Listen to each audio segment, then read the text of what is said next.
My name is Ugorji. When I was a child, my parents introduced me to books very early as a child. Some of which were local books, some were foreign books. So I grew up loving books. You can take trips by reading to places you've never been. And so I was fascinated by storytelling at a very early age. So when I became an adult, I gravitated to storytelling also.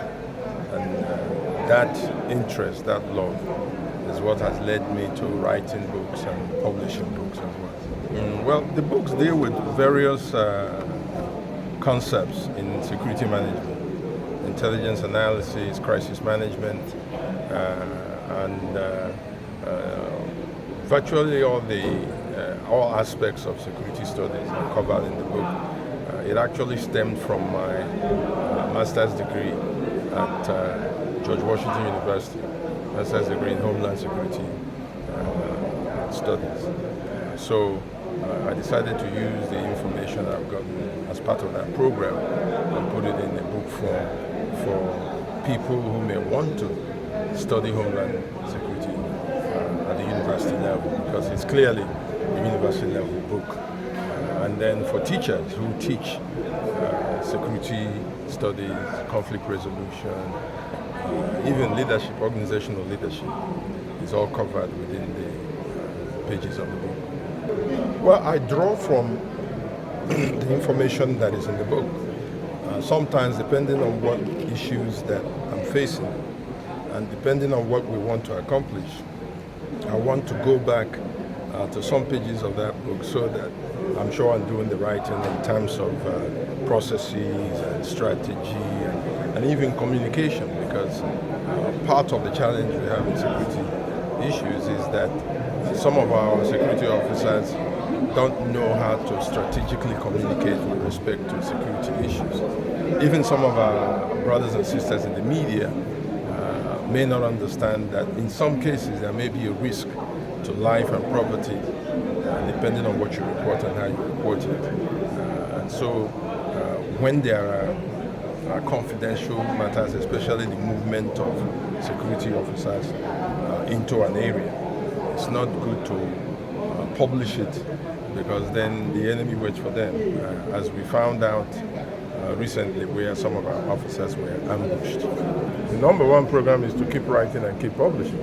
That's the first thing, because before you can get anybody interested in books, you have to produce the books. So I keep writing and keep publishing. So sometimes it helps to donate books to schools because they don't have the funds to buy some of these books.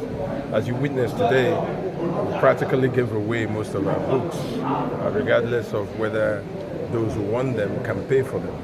Because, as I say, the books are no good to me sitting on my bookshelf or in bags or cartons.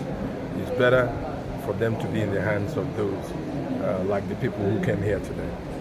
Well, it is a lot better than it used to be. In fact, I assumed office soon after the attack at the police headquarters, soon after the break-in of into the prison, and some prisoners escaped.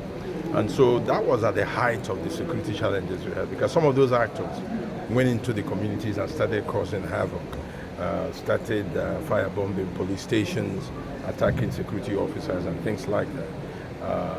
Things have calmed down a lot, and the reason is because Senator Hope Uzodinma has invested heavily in security formations in the state, such that we've now been able to stamp down the frequency of these incidents. So what you now have every now and then is a hit and run kind of guerrilla thing happening. Then people ambush some of our officers and then they vanish. But the state, by that I mean Imo State, and the nation state, Nigeria, remains committed to solving the security challenges we have. I am prepared to serve. Okay. Right? There are only two ways you can serve. Either by appointment, in government that is, either by appointment or by election. All of that is in God's hands, and let's see what the future tells.